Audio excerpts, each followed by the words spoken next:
Scott McTominay has agreed to join Napoli.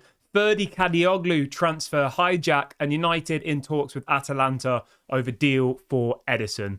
These are some of the stories we will be discussing on this afternoon's show. But before we get into that, please do me one small favour. Smash a like on today's video. Let's try and see 1,000 likes on this episode. And if this is your first time watching, please do subscribe to the channel. We're on the brink of hitting 40,000 subscribers. So if this is your first time watching, make sure you get involved. I'm live every single day at 8:30, 1:30 and 6 p.m. UK time. Right, let's start the show off by talking about Ederson then. And what I want you guys to let me know in the comment section is this. Should Manchester United go for Ederson of Atalanta or Manuel Ugarte of PSG? Let me know.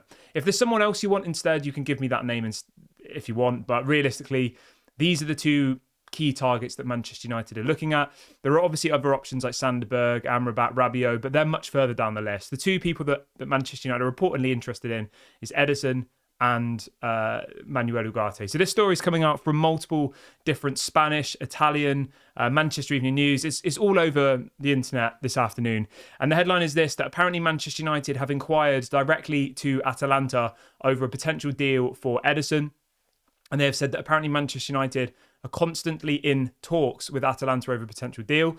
It says that Atalanta are, however, reluctant to sell Ederson this summer and are asking for £51 million or 60 million euros to sell the player this year. Now, just to be very, very clear, the asking price for Ederson is the same as the asking price for Manuel Ugarte. They both want 60 million euros or £51 million. So it's the same price.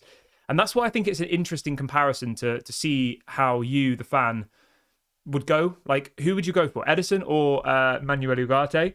So in relation to Ederson, obviously he's 25 years of age, can play as a central defensive midfielder, a central midfielder, and as an attacking midfielder. He's very versatile. He's obviously played for the Brazilian national team before. He moved to Atalanta 2 years ago for 25 million euros. So they have the potential here to, sell him for a massive, massive profit. I think that if he doesn't go to Manchester United, Ederson will end up somewhere this season. Obviously, he was unbelievable for Atalanta last year, helping them win the Europa League for the first time in their history. I would like Ederson. I think he'd be a really, really good signing. Obviously, we've got a good relationship with Atalanta already.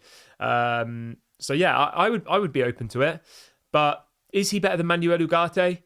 I honestly think that they're probably on a similar level. Maybe Manuel Ugarte has a higher ceiling. He's 2 years younger than Ederson. At this moment in time, I'd say that both of the players are on a similar level. But you could argue that Ederson was playing regularly last year for Atalanta, whereas Manuel Ugarte barely played for PSG last season. He was on the bench for most of the year. So maybe Ederson would be able to gel in a little bit quicker. I don't know. That's just me kind of speculating. If I had to pick between one or the other, I would probably go with Ederson just because I've seen more of him. I think when I have seen him, he looks absolutely quality. I really enjoyed watching him last season for Atalanta in the Europa League. Obviously, he was very, very good in the final against Bayern Leverkusen.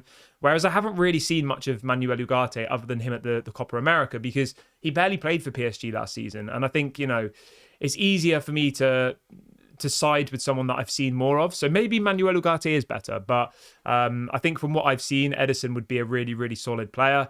I still don't think he's worth 60 million euros though. Like, Atalanta can ask for that, but I don't think he's worth that, to be honest. I think he's probably worth somewhere between 30 to 50 million euros, somewhere in that range, probably closer to the 50 million mark. But anything above 50, I just think is too much. He's not of that quality, in my opinion.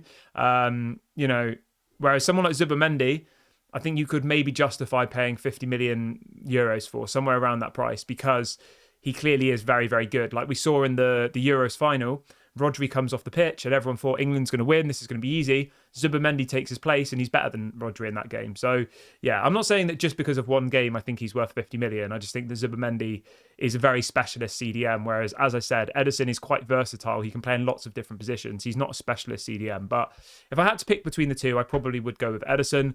Although, if I'm being completely honest, I think the most likely outcome is that Manchester United will end up with Manuel Ugarte. And as I've said many times before, I think this is just a tactic by Manchester United to try and bring down the price of Manuel Ugarte. There's this story floating around that United are in talks with Atalanta and that they're interested in signing Ederson and all the rest of it. That, you would hope, would force PSG's hand. The window closes literally a week on Friday. We've got 12 days left of the window, I think. So Manchester United need to act quickly because otherwise they're going to end up with no one. But you can let me know your thoughts on that in the comments section below. Let's move on to the next story.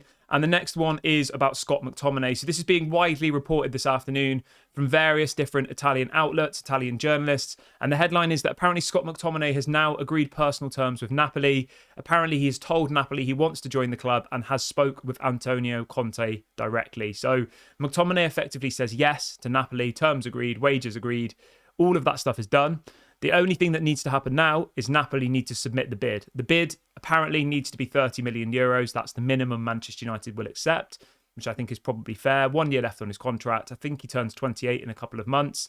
I think, 30 million euros straight profit would be decent, I think. I'd be happy with that. I think it's towards the low end of what his value is, but I don't think we could really complain with 30 million straight profit for McTominay, Obviously, I would love to get 40, 50 million for him, obviously. And maybe in the current market, he is worth that. When you look at people like Conor Gallagher nearly moving to Atletico for 45 million euros, and you see Emile Smith-Rowe going to Fulham for like 45 million euros. So maybe you would say McTominay should be a little bit more expensive, but I think his contract situation makes his price come down a little bit. And the fact that, he is 28 in a couple of months and he's kind of at his peak now. He'll go to Napoli for 4 or 5 years and then he'll be 32, 33, and there's probably going to be no resale value. So it's a slightly different situation than Emile Smith-Rowe and Conor Gallagher, because they're quite a lot younger players. I think they're in their early 20s. So, they could go to their respective clubs, go and play there for 4 or 5 years, and there probably would still be some sort of resale value. Whereas obviously with McTominay, there probably isn't any resale value once he goes to Napoli. That would be like his final big move before probably not getting another big move after that. But you can let me know, like 30 million euros, does that sound good? I'm still hopeful that this one will get over the line. I think, there's still 10 days left of the window. The final weeks and days of the window are always absolutely crazy. So I'm expecting lots of deals to go through. Well, obviously I'll keep you updated on that one as and when we get more news. And then the next story, or the final story I've got for you, is on Ferdi Kadioglu. So this is being reported widely this afternoon by Turkish media.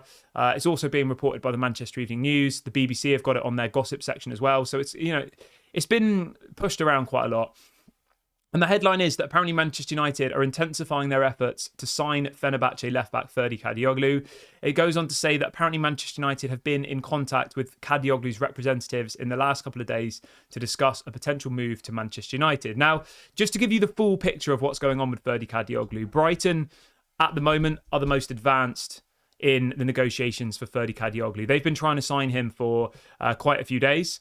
Apparently, the fee that Fenerbahce are asking for is £25 million or 30 million euros, which I think is an absolute bargain, to be honest, for someone of his quality. I would love to see him at Manchester United. I think he's a quality left back. He was unbelievable at the Euros, and I think he'd be a quality signing.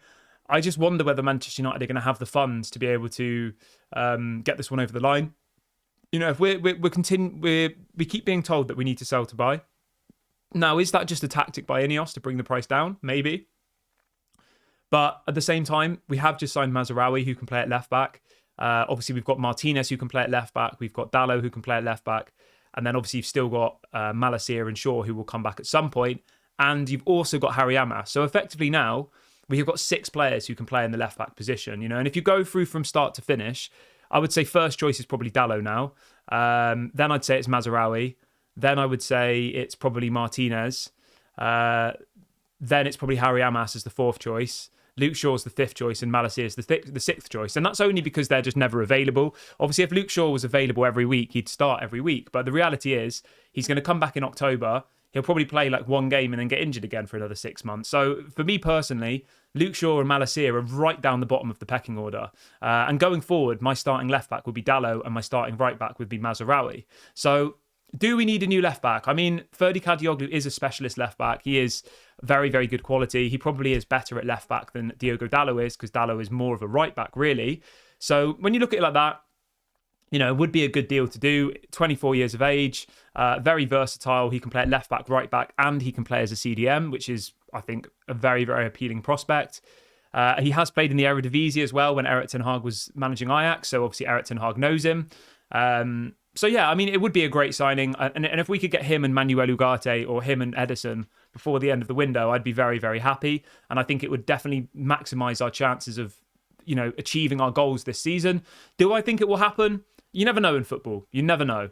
But yeah, as I said, at the moment, Brighton are the most advanced, but Manchester United have been in contact in the last couple of days to try and hijack that deal. So we'll keep you updated on that one as and when we get more news. Let me know your thoughts on Ferdy Kadioglu in the comment section. Who should Manchester United sign as their priorities for the last weeks of the window? Let me know. I'm going to wrap the video up here, guys. I will be back at 6 p.m. for a longer live show. Have a lovely Sunday afternoon, and I'll speak to you all later. Bye for now.